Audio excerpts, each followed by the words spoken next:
L'homme refuse le monde tel qu'il est et pourtant il n'accepte pas de lui échapper. En fait, les hommes tiennent au monde et dans leur immense majorité, ils ne désirent pas le quitter. Loin de vouloir toujours l'oublier, ils souffrent au contraire de ne point le posséder assez, étranges citoyens du monde exilés dans leur propre patrie. Sauf aux instants fulgurants de la plénitude, toute réalité est pour eux inachevée. Leurs actes leur échappent dans d'autres actes, reviennent les juger sous des visages inattendus, fuient comme l'eau de Tantale vers une embouchure encore ignorée. Connaître l'embouchure, dominer le cours du fleuve, saisir enfin la vie comme destin, voilà leur vraie nostalgie au plus épais de leur patrie. Mais cette vision, qui dans la connaissance au moins les réconcilierait enfin avec eux-mêmes, ne peut apparaître si elle apparaît qu'à ce moment fugitif qu'est la mort, tout s'y achève. Pour être une fois au monde, il faut à jamais ne plus être. Ici naît cette malheureuse envie que tant d'hommes portent à la vie des autres. Apercevant ces existences du dehors, on leur prête une cohérence et une unité qu'elles ne peuvent avoir en vérité, mais qui paraissent évidentes à l'observateur. Ils ne voient que la ligne de fait de ces vies sans prendre conscience du détail qui les ronge. Nous faisons alors de l'art sur ces existences. De façon élémentaire, nous les romançons. Chacun, dans ce sens, cherche à faire de sa vie une œuvre d'art. Nous désirons que l'amour dure, et nous savons qu'il ne dure pas. Si même, par miracle, il devait durer toute une vie, il serait encore inachevé. Peut-être, dans cet insatiable besoin de durée, comprendrions-nous mieux la souffrance terrestre si nous la savions éternelle. Il semble que les grandes âmes, parfois, soient moins épouvantées par la douleur que par le fait qu'elles ne durent pas. À défaut d'un bonheur inlassable, une longue souffrance ferait au moins un destin. Mais non, et nos pires tortures cesseront un jour, un matin, après tant de désespoir. Une irrépressible envie de vivre nous annoncera que tout est fini et que la souffrance n'a pas plus de sens que le bonheur. Le goût de la possession n'est qu'une autre forme du désir de durer. C'est lui qui fait le délire impuissant de l'amour. Aucun être, même le plus aimé et qui nous le rende le mieux, n'est jamais en notre possession. Sur la terre cruelle où les amants meurent parfois séparés, naissent toujours divisés, la possession totale d'un être, la communion absolue dans le temps entier de la vie est une impossible exigence.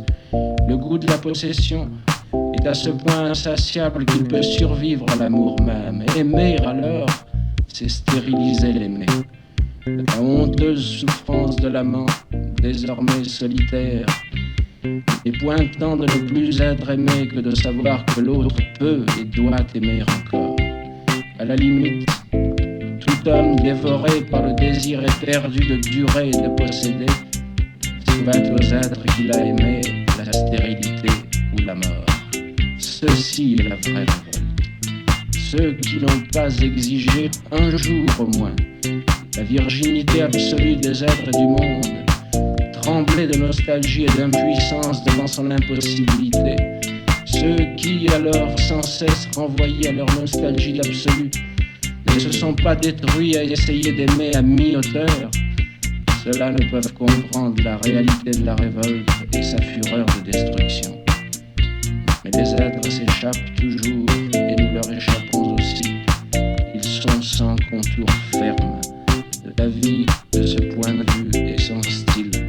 Elle n'est qu'un mouvement qui court après sa forme sans la trouver jamais. L'homme, ainsi déchiré, cherche en vain cette forme qui lui donnerait les limites entre lesquelles il serait roi. Une seule chose vivante est sa forme en ce monde, et il sera réconcilié. Il y a donc pour l'homme une action et une pensée possible au niveau moyen qu'elle cite. Toute entreprise plus ambitieuse se révèle contradictoire. L'absolu ne s'atteint, ni surtout ne se crée à travers l'histoire. La politique n'est pas la religion, ou alors elle est inquisitive.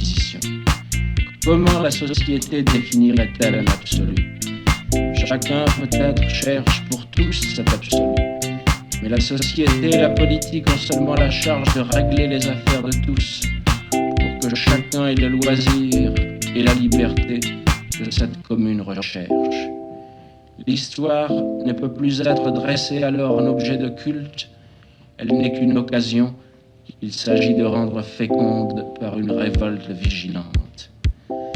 L'obsession de la moisson et l'indifférence à l'histoire, écrit admirablement René Char, sont les deux extrémités de mon arc. Si le temps de l'histoire, en effet, n'est pas fait du temps de la moisson, l'histoire n'est qu'une ombre fugace et cruelle où l'homme n'a plus sa part. Qui se donne à cette histoire ne se donne à rien, et à son tour n'est rien.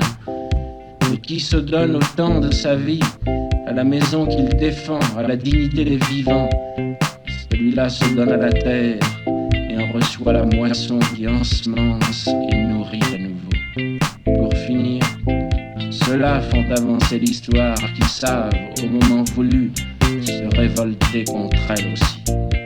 Cela suppose une interminable tension et la sérénité crispée dont parle le même poète. Mais la vraie vie est présente au cœur de ce déchirement. Elle est ce déchirement lui-même, l'esprit qui plane sur des volcans de lumière, la folie de l'équité, l'intransigeance exténuante de la mesure. Ce qui retentit pour nous, aux confins de cette longue aventure révoltée, ce ne sont pas des formules d'optimisme dont nous n'avons que faire dans l'extrémité de notre malheur, mais des paroles de courage et d'intelligence qui, près de la mer, sont même vertus. Aucune sagesse aujourd'hui ne peut prétendre à donner plus. La révolte bute inlassablement contre le mal, à partir duquel il ne lui reste qu'à prendre un nouvel élan. L'homme peut maîtriser en lui tout ce qui doit l'être. Il doit réparer dans la création tout ce qui peut l'être. Après quoi, les enfants mourront toujours injustement, même dans la société parfaite. Dans son plus grand effort, l'homme ne peut que se proposer de diminuer arithmétiquement la douleur du monde. Mais l'injustice et la souffrance demeureront, et si limitées soient-elles, elles ne cesseront pas d'être le scandale. Le pourquoi de Dmitri Karamazov continuera de retentir. L'art et la révolte ne mourront qu'avec le dernier homme.